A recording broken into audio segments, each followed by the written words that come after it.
السلام عليكم ورحمة الله وبركاته. ازيكم يا حبايبي؟ عاملين ايه؟ يا رب تكونوا بخير وبصحة وسعادة وهنا. اللهم امين يا رب العالمين. اول ما نبدأ الكلام نصلي على حبيب المصطفى عليه الصلاة والسلام. والنهاردة نبذة بسيطة جدا جدا جدا عن فيديو انما الجزائر عندنا يعني دي احب الناس لقلوبنا.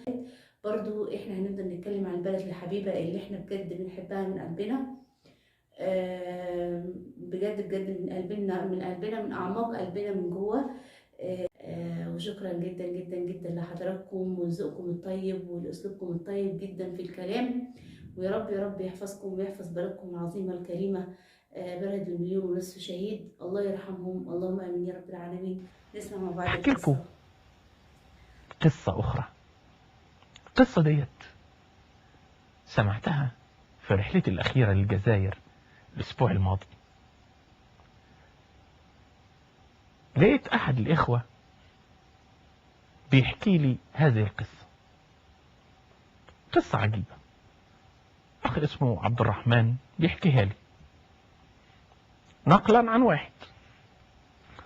بعد ما حكى لي القصة قلت له والله القصة يعني عجيبة جدا، لكن يعني محتاجة سند آخر عشان ما تبقاش رواية أحد.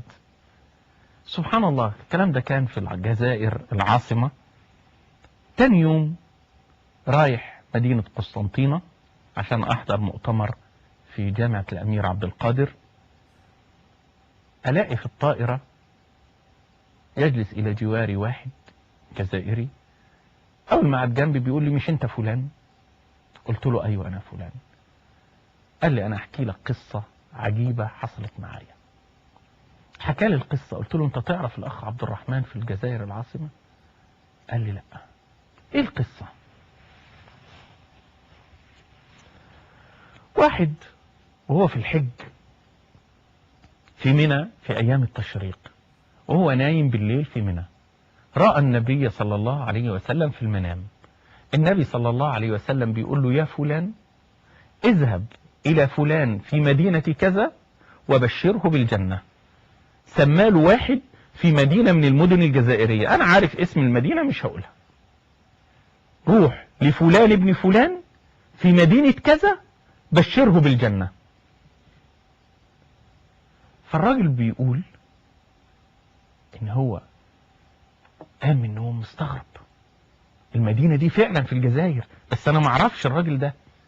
تاني ليلة يرى النبي صلى الله عليه وسلم بنفس الهيئة، وبيوصف النبي هو ده النبي اللي احنا عارفينه، يا فلان اذهب إلى فلان ابن فلان في مدينة كذا وبشره بالجنة. ثالث ليلة في منى وهو نايم في المخيم يرى نفس الرؤية، ويرى النبي صلى الله عليه وسلم يا فلان اذهب إلى مدينة كذا وبشر فلان ابن فلان بالجنة. بيقول لي أنا بعد ما رجعنا من الحج، أول ما رجعت وسلمت على أهلي جيت راكب السيارة ورايح للمدينة الفلانية اللي النبي قال لي عليها في المنام. أسأل على فلان في المدينة، تعرفوا حد اسمه فلان؟ فين وفين على بال ما لقيت حد يعرفه. ده ساكن في الشارع الفلاني في الحي الفلاني. رحت الحي الشارع اللي تعرفه فلان، ده ساكن في البيت اللي هناك ده. رحت البيت اللي هناك ده، خبطت على الباب، خرج لي فتح لي شاب. قلت له ده بيت فلان ابن فلان الاسم اللي النبي قال له عليه؟ قال له ايوه ده بيت فلان وهو ابويا. قال له طب هو موجود؟ قال له لا مش موجود. عاوزه ليه؟ قال له والله له عندي أمانة أريد أن أردها إليه. ليه عندي أمانة أسلمها له. قال له والله مش موجود، لكن روح القهوة اللي هناك هتلاقيه قاعد على القهوة. الراجل بيقول لي أنا استعجبت، النبي بيقول لي روح مدينة كذا وبشر فلان ابن فلان بالجنة، وابنه يقول لي روح على القهوة. المهم رحت على القهوة، يا جماعة فين فلان ابن فلان؟ قالوا هناك اهو. الاقي واحد قاعد بيلعب ضمنه وماسك شيشة في بقه. ذهبت اليه، انت فلان ابن فلان؟ قال لي ايوه انا فلان ابن فلان. متأكد؟ ايوه متأكد. فالراجل بيحكي بيقول استغربت، واحد قاعد على قهوة بيشرب شيشة وبيلعب ضمنة، والنبي في منى في ليالي منى 3 ليالي أرى النبي في المنام يقول لي روح بلد كذا بشر فلان ابن فلان ده هو بالجنة. فاستعجبت جدا، قلت له بص انت ليك عندي أمانة مطلوب ان انا اوصلها لك، انا جاي من الجزائر العاصمة عشان اوصلها لك، بس مش هديك الأمانة ديت غير لما تقول لي انت بتعمل ايه في حياتك سر، انت في سر بينك وبين ربنا لازم اعرفه.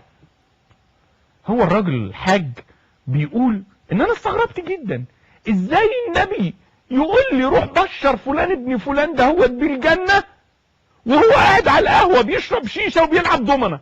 لابد ان يكون في حياته سر من الاسرار. الراجل بيقول له انا مفيش حاجة سر في حياتي، ليه وانت مالك ومش مالك، خلاص مش عاوز الامانة انا ما اعرفكش. قال له دي امانة انا جايبها لك من الحجاز، من ارض الحجاز من منى. فالراجل خده على جنب قال له بص انا راجل مسلم بصلي وبلعب ضمنة وشيشة بس ما بعملش حاجة حرام غير كده، بس انا لما احلت الى التقاعد، الراجل عنده 65 سنة، بيقول ان هو لما احيل الى التقاعد الى المعاش كان ليه جار شاب متجوز وعنده 4 ايتام. الجار ده مات وهو شاب عنده 35 سنة، مات وترك الزوجة وال4 ايتام بلا معاش، وكان راجل مهني حرفي يعني ملوش معاش من الدولة. فبيقول لما انا اتحلت على المعاش، او انا الراجل ده انا اتحلت على المعاش بعد جاري ما مات بشهور قليلة، فبيقول انا صعب عليا المرأة والايتام، فذهبت الى المصلحة بتاعتي وجعلت وتنازلت عن المعاش بتاعي معاش التقاعد لهذه المرأة ولأولادها، وقلت لها انا اتنازلت عن المعاش بتاعي التقاعد بتاعي ليكي، ومفيش مخلوق يعرف هذا الموضوع إلا أنا وهذه المرأة، وهي تربي أيتامها منذ 5 سنوات وهم بياخدوا المعاش بتاعي، وأنا أولادي بيصرفوا علي. قال له من ها هنا بشرك النبي بالجنة. قال له بشرني النبي بالجنة؟ قال له أنا كنت بحج السنة دي وجالي النبي في المنام وقال لي روح لفلان ابن فلان وبشره بالجنة، وتالي ليلة وتالت ليلة النبي صلى الله عليه وسلم، هي دي الأمانة، النبي جالي في المنام وبشرك بالجنة. الراجل بيقول اللي بيحكي لي، الراجل أغمى عليه وفقد الوعي، فوقته وقال عهد علي، الراجل اللي كان بيلعب الضمنة والطاولة، عهد علي ألا أجلس على المقهى، عهد علي أن أجاور في المسجد أعبد الله حتى أموت على هذا. الراجل سابه ومشي. الراجل بقى اللي في الطيارة بيحكي لي نفس القصة، بيقول لي شفت في المنام في منى، وبيحكي لي نفس القصة، ولما رجعت من الحج ذهبت إلى هذه المدينة وذهبت إلى هذا الرجل فوجدته جالس في المسجد. ما لقوا الأولاني لقى إيه؟ قاعد على القهوة بيلعب ضمنة وبيشرب شيشة. الراجل الثاني لقاه في المسجد، السلام عليكم. وعليكم السلام، أنت فلان؟ قال له أيوة فلان. قال له أنت ليك عندي أمانة وأنا جاي من العاصمة عشان أبلغها لك. قال له أنت تعرف فلان؟ للراجل الأولاني.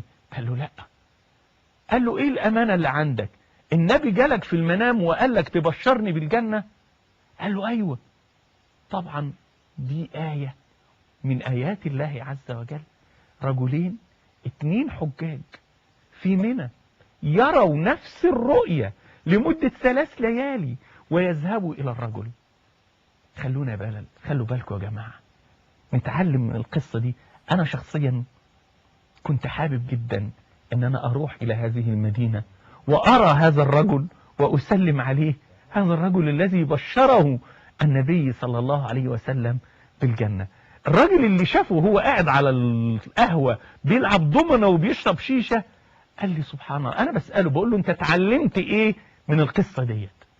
قال لي اتعلمت ان انا ما احكمش على حد غير لما يموت.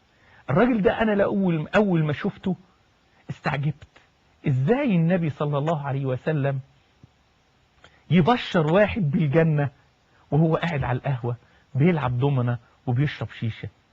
لكن لما تاب وجاور في المسجد وبقى من أهل المسجد أيقنت إن في حاجة اسمها حسن الخاتمة وسوء الخاتمة. أيقنت إن ربنا عز وجل ممكن ينعم علينا بإن احنا نتوب ونبقى ناس كويسين. هو بيسألني بيقول لي أنت اتعلمت إيه من القصة دي؟ قلت له الدرس اللي أنت اتعلمته ده أنا اتعلمته قبل كده، لكن الدرس بتاعك ده أنا اتعلمت منه إن في حاجة اسمها صدقة السر وعمل السر. عارفين يا جماعة الثلاثة اللي كانوا في الغار وسقطت عليهم الصخرة واتقفل الغار وقعدوا يتقربوا إلى الله عز وجل بأعمالهم؟ اللهم إن كان هذا العمل خالصا لوجهك، الرجل مع أمه، والرجل مع ابنة عمه، والرجل مع الأجراء اللي كانوا بيشتغلوا عنده أو مع الأجير اللي كان بيشتغل عنده. لابد يكون كل واحد مننا بينه وبين ربنا عمل سر. شفتوا الراجل ده؟ راجل بسيط جدا، ما بيعملش حاجة كتيرة وما بيعملش ذنوب كتيرة وما بيعملش طاعات كتيرة.